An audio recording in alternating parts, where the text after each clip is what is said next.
Coordinate निर्देशांक geometry में दो रेखाएं होती हैं, इसको हम लोग पड़ी रेखा कहते हैं। पड़ी रेखा, इसी को ही हम लोग क्षैतिज रेखा कहते हैं। क्या कहते हैं? क्षैतिज रेखा।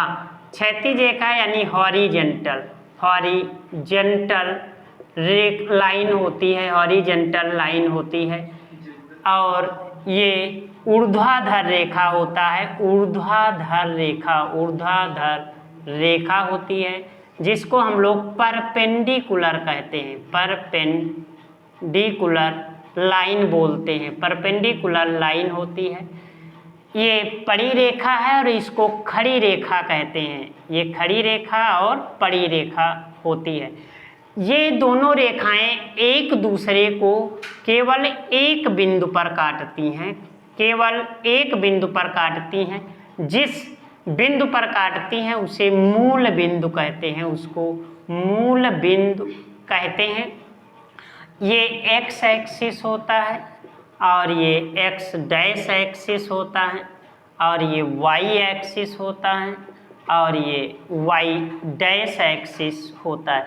जैसे ही ये दोनों रेखाएं एक दूसरे को एक बिंदु पर काटती हैं तो चार समतल बन जाते हैं, जिनको हम लोग चतुर्थांश कहते हैं। ये फर्स्ट चतुर्थांश है, ये सेकेंड चतुर्थांश है और ये थर्ड चतुर्थांश है और ये फोर्थ चतुर्थांश होता है।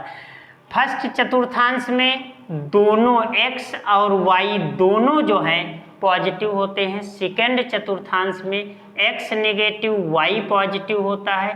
थर्ड में x नेगेटिव y नेगेटिव होता है और फोर्थ चतुर्थांश में x पॉजिटिव और y नेगेटिव होता है। ये फोर जो है चतुर्थांश हो जाते हैं।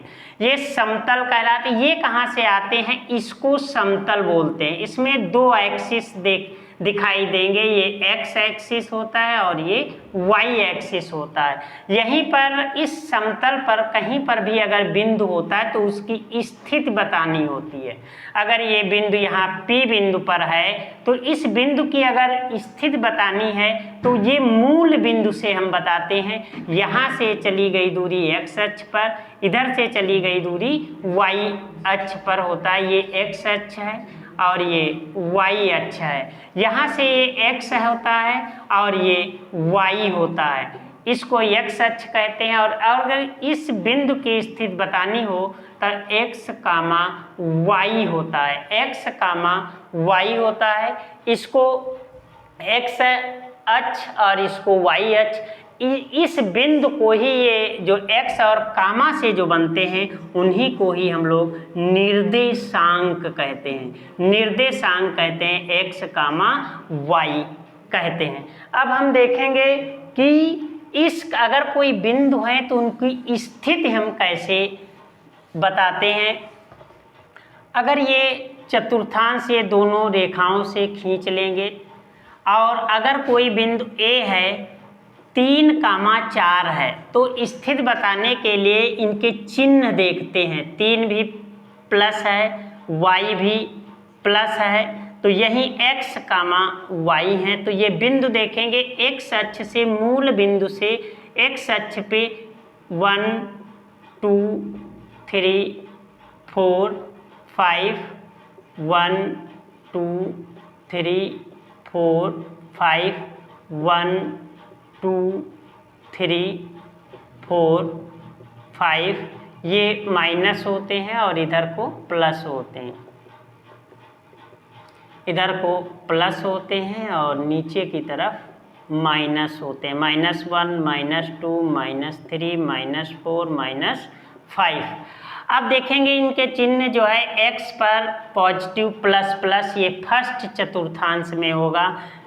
x से 3 और y से 4 और x से 3, तो ये बिंदु जो A है वो 3,4 यहाँ पर होगा।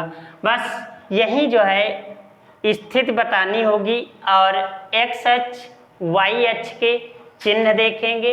ये जो बिंदु है ये फर्स्ट चतुर्थांश में पड़ेगा। कहाँ पर पड़ेगा? फर्स्ट चतुर्थांश में ये बिंदु पड़ेगा।